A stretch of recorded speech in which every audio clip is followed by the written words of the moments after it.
Creed en sus profetas. Lunes 11 de noviembre 2024, Hechos 15. El problema con los judaizantes. Entonces algunos que vinieron de Judea enseñaban a los hermanos: si no se circuncidan de acuerdo con el rito de Moisés, no pueden ser salvos.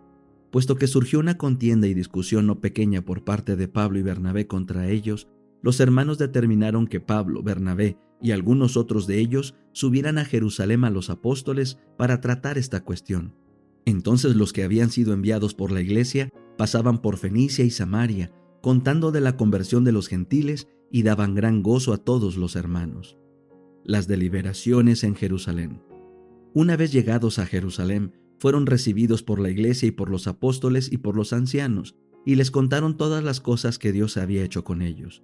Pero algunos de la secta de los fariseos que habían creído se levantaron diciendo: es necesario circuncidarlos y mandarles que guarden la ley de Moisés.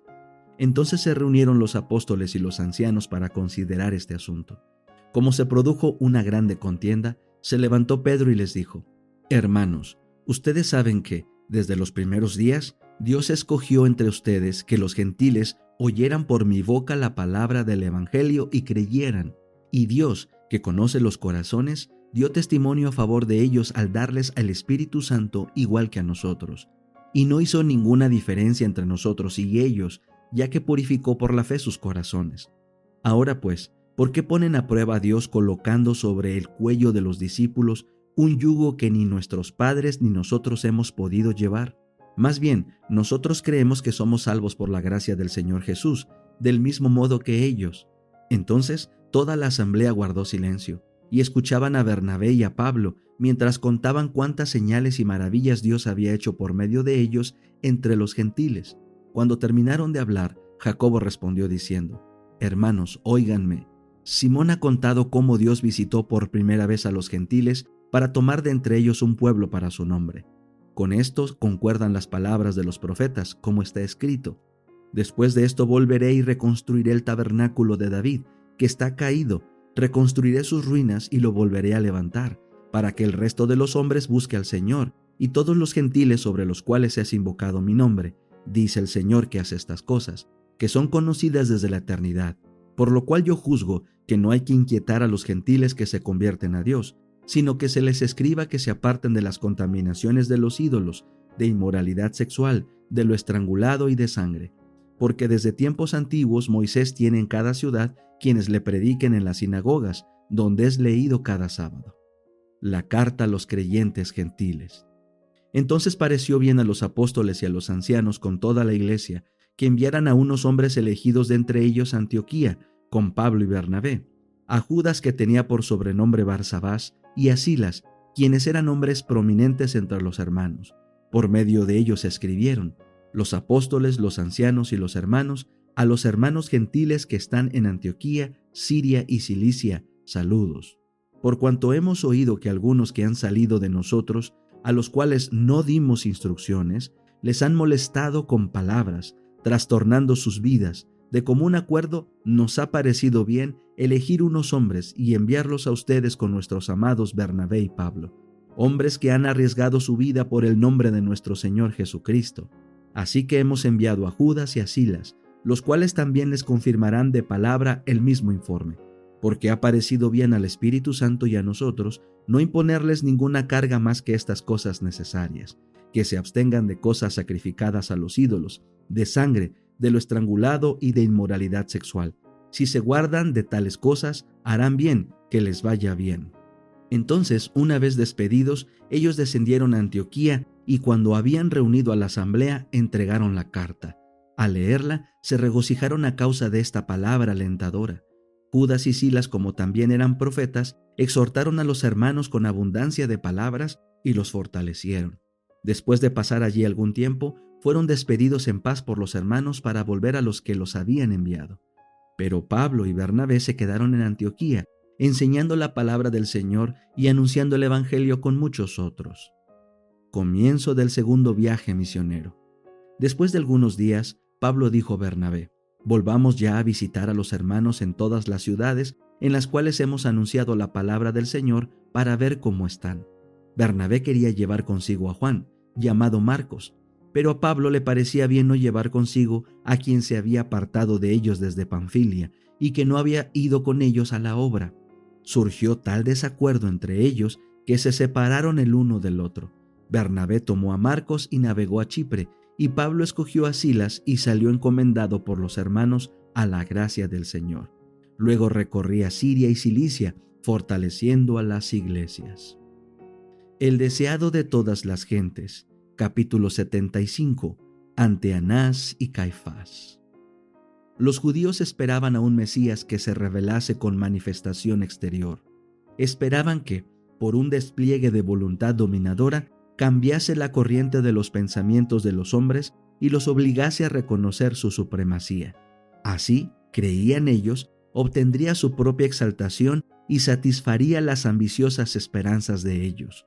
Así que cuando Cristo fue tratado con desprecio, sintió una fuerte tentación a manifestar su carácter divino. Por una palabra, por una mirada, podía obligar a sus perseguidores a confesar que era Señor de reyes y gobernantes, sacerdotes y templo, pero le incumbía la tarea difícil de mantenerse en la posición que había elegido como uno con la humanidad. Los ángeles del cielo presenciaban todo movimiento hecho contra su amado general. Anhelaban librar a Cristo. Bajo las órdenes de Dios, los ángeles son todopoderosos. En una ocasión, en obediencia a la orden de Cristo, mataron en una noche a 185,000 hombres del ejército asirio. Cuán fácilmente los ángeles que contemplaban la ignominiosa escena del juicio de Cristo podrían haber testificado su indignación consumiendo a los adversarios de Dios. Pero no se les ordenó que lo hiciesen. El que podría haber condenado a sus enemigos a muerte soportó su crueldad. Su amor por su Padre y el compromiso que contrajera desde la creación del mundo de venir a llevar el pecado le indujeron a soportar sin quejarse el trato grosero de aquellos a quienes había venido a salvar. Era parte de su misión soportar en su humanidad todas las burlas y los ultrajes que los hombres pudiesen acumular sobre él. La única esperanza de la humanidad estribaba en esta sumisión de Cristo a todo el sufrimiento que el corazón y las manos de los hombres pudieran infligirle. Nada había dicho Cristo que pudiese dejar ventaja a sus acusadores, y sin embargo estaba atado para indicar que estaba condenado. Debía haber, sin embargo, una apariencia de justicia. Era necesario que se viese una forma de juicio legal. Las autoridades estaban resueltas a apresurarlo. Conocían el aprecio que el pueblo tenía por Jesús y temían que si cundía la noticia de su arresto, se intentase rescatarle. Además, si no se realizaba enseguida el juicio y la ejecución, habría una demora de una semana por la celebración de la Pascua. Esto podría desbaratar sus planes.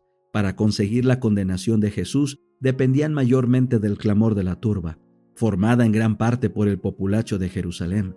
Si se produjese una demora de una semana, la agitación disminuiría y probablemente se produciría una reacción. La mejor parte del pueblo se decidiría en favor de Cristo. Muchos darían un testimonio que le justificaría, sacando a la luz las obras poderosas que había hecho. Esto excitaría la indignación popular contra el Sanedrín. Sus procedimientos quedarían condenados y Jesús sería libertado y recibiría nuevo homenaje de las multitudes. Los sacerdotes y gobernantes resolvieron, pues, que antes que se conociese su propósito, Jesús fuese entregado a los romanos. Pero ante todo había que hallar una acusación. Hasta aquí nada había ganado.